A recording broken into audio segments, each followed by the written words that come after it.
2011 সালে রাজ্যে পালা বদলের পর বদলে গিয়েছে জঙ্গলমহল।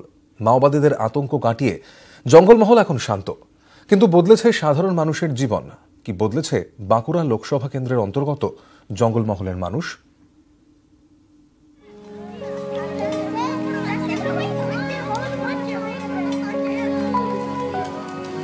এখন আর বনপাটের আনাগোনা নেই, হুমকি গুলির শব্দ নেই। জঙ্গলমহল এখন অনেকটাই শান্ত।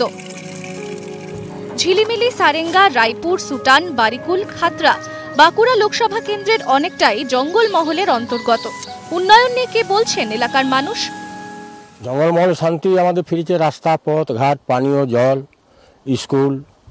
আপনার আগে যে ঝুট ঝামেলা হতো, ঝুট ঝামেলা এখন শান্তিপ্রিয়ভাবে মানুষ বসবাস করছে জঙ্গলমহলে। কৃষি প্রধান এলাকাগুলা এখন ওই সেচের সমস্যাটা একটু আছে। আমাদের এখানে জল জলাধার নাই, সেরকম বড় বাঁধ নাই। আমরা 2 টাকা কেজি চাল পাচ্ছি, রাস্তাঘাট সব হয়েছে, আমাদের কেচন্ডা ব্রিজ হয়েছে। যদিও টুকটাক ওদের ভালো মন্দ পাচ্ছে, আমাদের সবের কিছু সুযোগ সুবিধা কিছু নেই। যেমন ওরা চাল পাচ্ছে, রেশন ফেশন ভালোভাবে পাচ্ছে, সেরকম আমাদের কিছু নাই, বরং আমাদের কাটা গেছে। আগে কন্ট্রোলে চাল পাচ্ছিলাম 1 কেজি করে, সেটা পাচ্ছি 500। শাসক দলের নেতাদের অবশ্য দাবি, আগের থেকে অনেক উন্নয়ন হয়েছে জঙ্গলমহলে। ৪৭টা পরিকল্পনা দিদি করেছে, কন্যাশ্রী, সবুজশ্রী,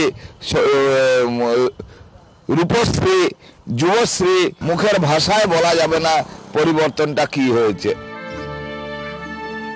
যদিও বিরোধীদের কটাক্ষ, উন্নয়ন হয়েছে শুধুই শাসক দলের নেতাদের।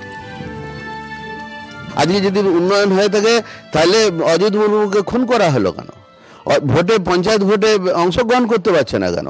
পঞ্চায়েত ভোট করতে দিচ্ছে না কেন? পঞ্চায়েত ভোট লুট করলো কেন?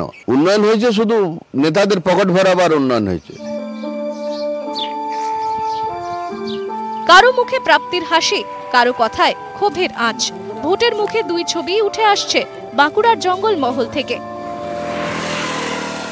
বাঁকুড়া থেকে মৃত্যুঞ্জয় দাসের রিপোর্ট, নিউজ 18 বাংলা।